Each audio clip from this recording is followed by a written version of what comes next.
नमस्कार विद्यार्थी मित्रांनो. बघा कालच एक नवीन नोटिफिकेशन आलेलं आहे. 18 तारखेचा 18 नोव्हेंबरच्या डेटमध्ये गव्हर्नमेंट ऑफ महाराष्ट्रकडनं CET cell, state common entrance test cell, Maharashtra state Mumbai यांच्याकडनं 18 तारखेला एक नोटीस 25 नीट यूजी 2024 साठी त्याच्यामध्ये schedule for online stray round vacancy आणि त्यासोबत त्या ठिकाणी एक त्याच्या आधी एक शेड्यूल एक आलेलं आहे नोटीस 24 नंबरचं. आता बघा याच्यामध्ये न्यू रजिस्ट्रेशन ऑफ कॅन्डिडेट्स.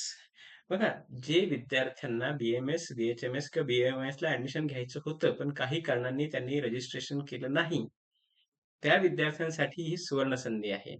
त्यासोबतच यामध्ये अजून एक सुवर्ण संधी त्या ठिकाणी मिळालेली बीएमएसच्या ऍडमिशनसाठी. त्याच्यामध्ये एनसीआयएसएम ने 12 तारखेला एक नोटिफिकेशन काढलं होतं आणि NCH national commission for homeopathy यांनी 11 तारखेला त्याच्यामध्ये त्यांनी त्याचं जो क्रायटेरिया जो होता क्वालिफाईंग पर्सेंटाईलचा तो 15% खाली आणलेला आहे. बघा आता या नवीन नोटिफिकेशन नुसार ज्यांना जनरल किंवा ईडब्ल्यूएस मध्ये 112 मार्क्स असतील, मिनिमम 112 मार्क्स मीन्स 35% मार्क्स असतील, ते सुद्धा क्वालिफाय होतील आणि ते सुद्धा नवीन रजिस्ट्रेशन जे आहे ते बीएमएस, बीएचएमएस आणि बीयूएमएस साठी करू शकतील. त्यासोबत candidate belonging to constitutional reservation and constitutional reservation with benchmark disability specified except EWS. EWS सोडून बाकीच्यांसाठी हे रिझर्वेशन ज्यांना आहे त्यासाठी. त्यानंतर जनरल किंवा EWS candidate with benchmark disabilities specified under the right of persons with disability act. हे डिसॅबिलिटीसाठी त्या ठिकाणी 30% आहे आणि रिझर्वेशन साठी 25% म्हणजे रिझर्वेशन साठी आता 87 मार्क्स झाला आहे तो सुद्धा त्या ठिकाणी न्यू रजिस्ट्रेशन करून बीएमएस ला ऍडमिशन घेऊ शकतो. तर ईडब्ल्यूएस आणि general category with disability, benchmark disability त्यांना 30% म्हणजेच 99 मार्क्स जर असतील तर ते सुद्धा यासाठी क्वालिफाय ठरतील.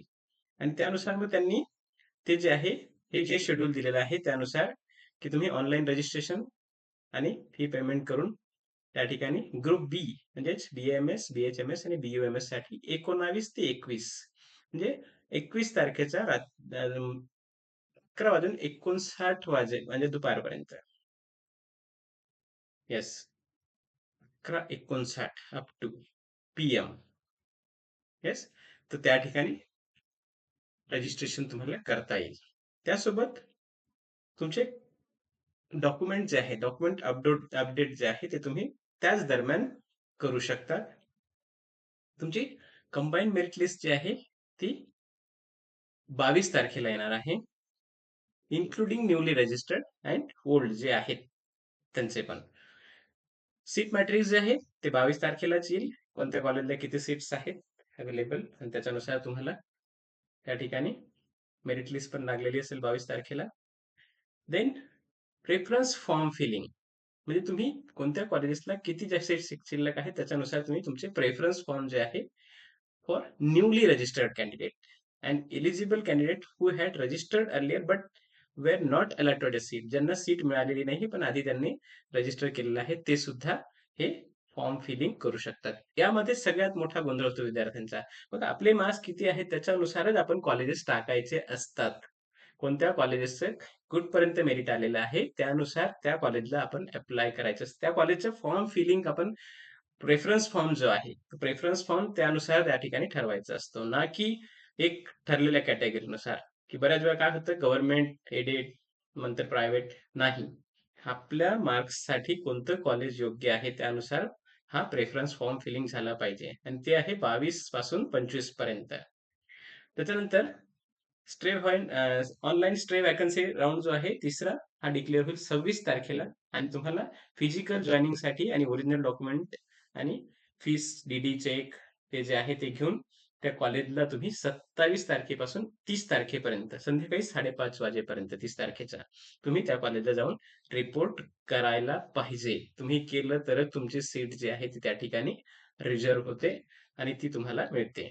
आणि त्यानंतर मग चौथा राउंड जो आहे ऑनलाईन स्ट्रे वॅकन्सी राउंड 4 तो जो आहे तो 3 तारखेला 3 डिसेंबरला डिक्लेअर होईल आणि फिजिकल जॉइनिंगसाठी तुम्हाला 4 ते 8 डिसेंबर हा पिरियड जो आहे तो मिळणार आहे.